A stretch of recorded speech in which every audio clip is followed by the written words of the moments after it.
حدود 60 تا 70% کارهایی که روزانه انجام میدیم عادتهای ناخودآگاهمان.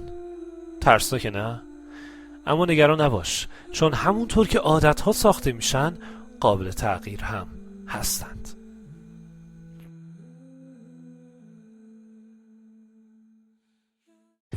سلام رفقا، من کوروشم و از طرف تیم تالک بوک امروز اومدیم سراغ یک موضوعی که خیلی باهاش دست و پنجه نرم میکنیم: عادتها.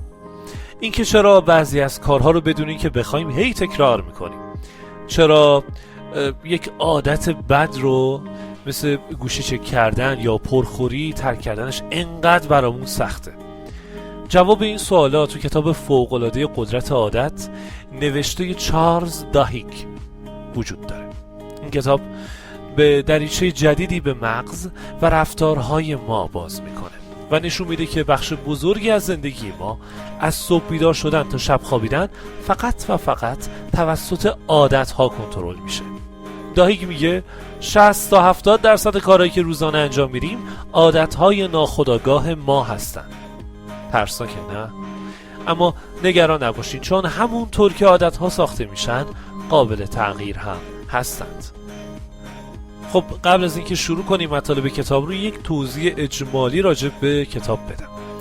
ببینید این کتاب جدا از اینکه به درد توسعه فردی میخوره، خوراک بچهای نسل زد و دهه 70 و دهه 80 و دهه 90 است. کسایی که خیلی عادتها درش لحاظ خیلی در زندگی اینها رو تجربه میکنن و عادتهای بعدم متاسفانه توی نسل ما یک ذره بیشتره دیگه. یه ذره حقیقت رو باید قبول کرد. قدرت عادت: چه کارهایی رو میکنیم که انجام میدهیم و چطور آنها را تغییر دهیم؟ خب چرا این کتاب خوبیه؟ 1. پاسخ به سوال کلیدی نسل زد رو داره. چرا نمیتونم عادتهای بدم رو ترک کنم؟ چرا همیشه فلان کار رو میکنم حتی اگه نخوام؟ ببین این کتاب دقیقاً به ریشه عادتها میپردازه و نشون میده چطور عادتها مغز ما رو کنترل میکنن. این موضوع برای نسلی که همزمان با وسوسه های دیجیتال و نیاز به خود کنترلی درگیره فوق‌العاده جذابه. خب دلیل دوم اینه که علمی و مستنده، زرد نیست. داهیک یک روزنامه‌نگار تحقیقی نیویورک تایمزه. کتابش پر از مثال‌های واقعی از شرکت‌های بزرگ، جنبش‌های اجتماعی و حتی زندگی افراد عادیه که همه با پشتوانه تحقیقات علمی و روانشناسی توضیح داده شده. این باعث میشه محتواها خب اعتبار بالاتری پیدا کنه و میتونه خیلی کمک بکنه. و دلیل چهارم که مکمل یک کتاب خیلی خیلی مفیدتره: اثر مرکب. من پیشنهاد میکنم حتما اثر مرکب رو از چنل یوتیوب یا چنل اسپاتیفای ما بشنوین و ببینین اثر مرکب بهتون میگفت که کارهای کوچک و پیوسته چطور نتایج بزرگی رو میسازن. قدرت عادت بهت میگه چطور همین کارهای کوچک و پیوسته به صورت یک عادت دائمی در میان. این دو کتاب واقعا مکمل هم دیگن و میتونین از چنل یوتیوب و چنل اسپاتیفای تالک بوک کتاب اثر مرکب رو هم بشنوید که فوق‌العاده عالیه. خیلی خوب، بریم وارد کتاب بشیم و خلاصه کتابی رو بشنوید. کتاب قدرت عادت از چارلز داهیک.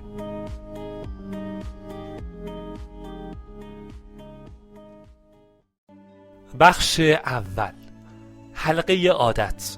چطور مغز ما عادت میسازه؟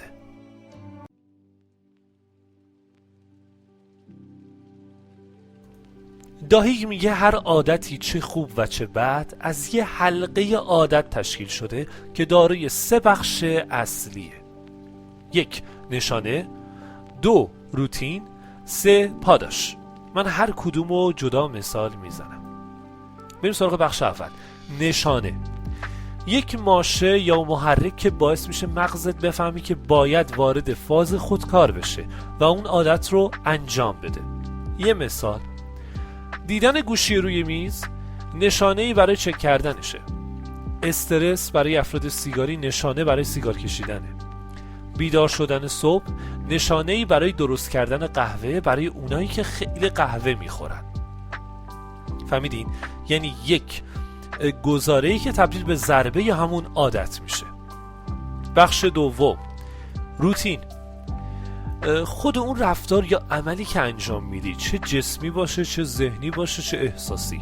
مثال، برداشتن گوشی و باز کردن اینستاگرام، روشن کردن سیگار و درست کردن قهوه که در مثال قبل گفتم، همه اینها اگر انجام بشه میشه روتین یا عادت.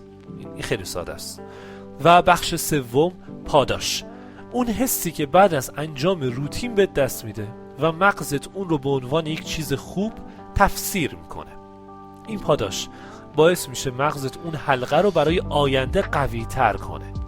مثال، حس سرگرمی موقعی که داری اون گوشی رو چک میکنی، اون اینستاگرام رو چک میکنی، آرامش موقتی که سراغ تو بعد از اینکه سیگار میکشی میاد، یا حس انرژی و آمادگی که تو داری بعد از اینکه قهوه رو خوردی.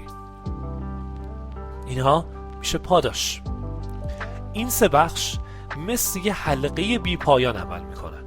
هر بار که نشانه رو میبینی، مغز دنبال پاداش میگرده و تو روتین رو انجام میدی و هر بار که پاداش رو میگیری، اون حلقه توی مغزت قویتر و قویتر و قویتر میشه.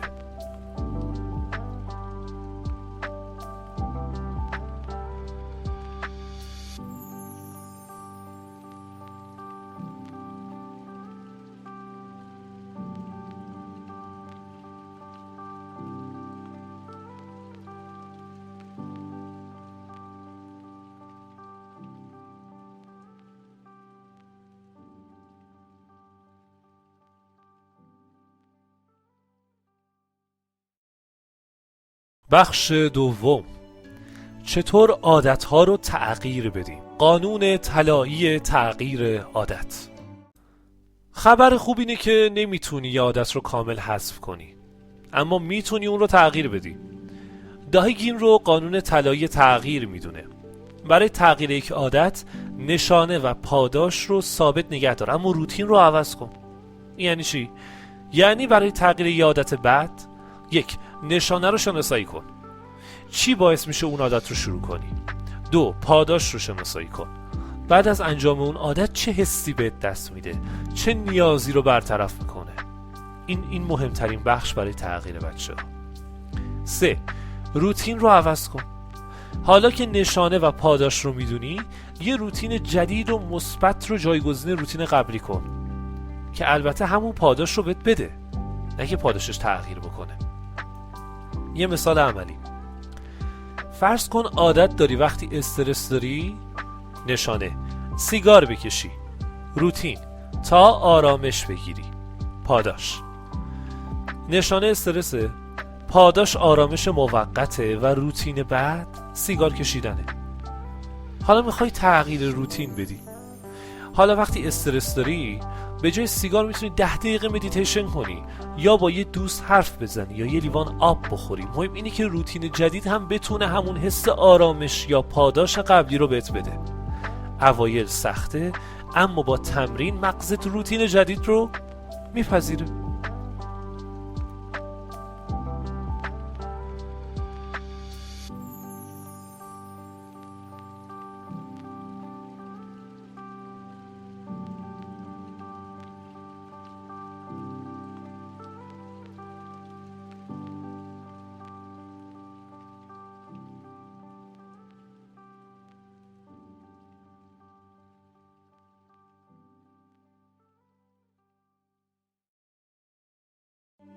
بخش سوم، نقش باور و ایمان در تغییر عادت.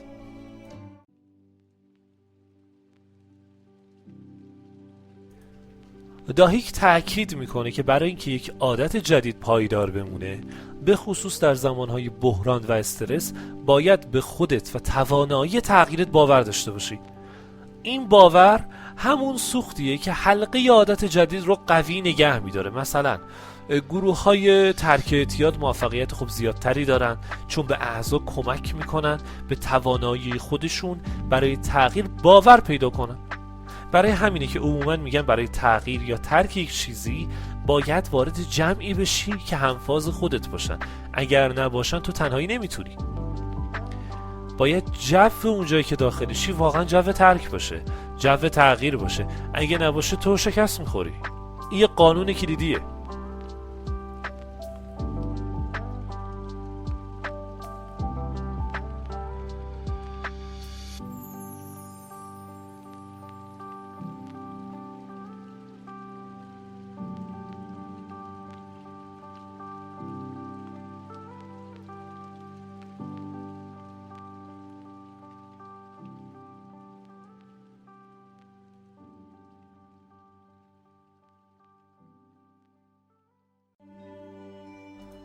بخش 4: عادتهای کلیدی.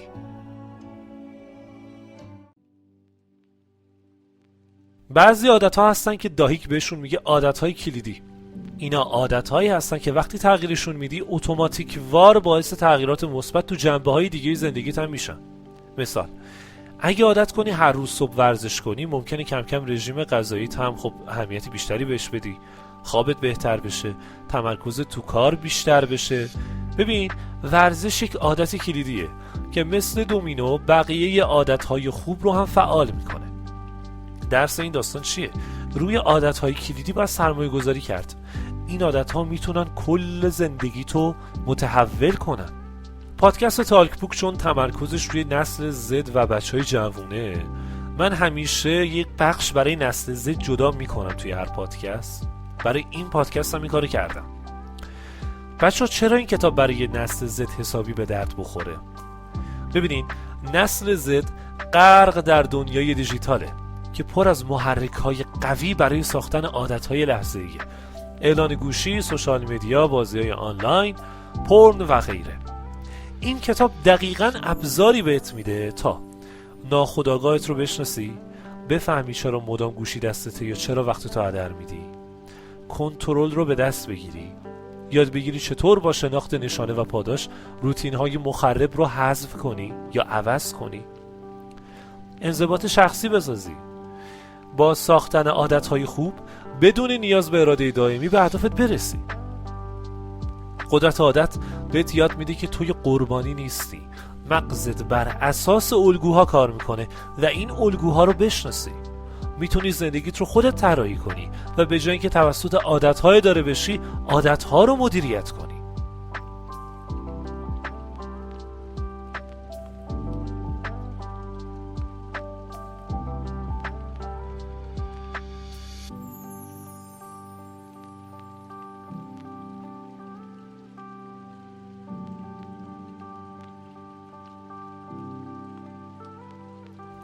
حرف آخر.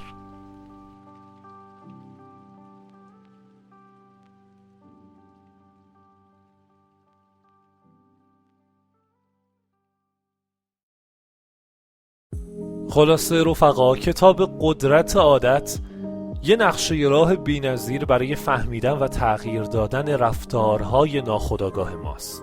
این کتاب بهت قدرت میده که زندگیت رو از حالت خلبان خودکار در بیاری و کنترلش رو خودت به دست بگیری. با شناخت حلقه عادت از نشانه روتین پاداش و اعمال قانون طلایی تغییر عادت میتونی قدم‌های بزرگی برای رسیدن به اهدافت برداری.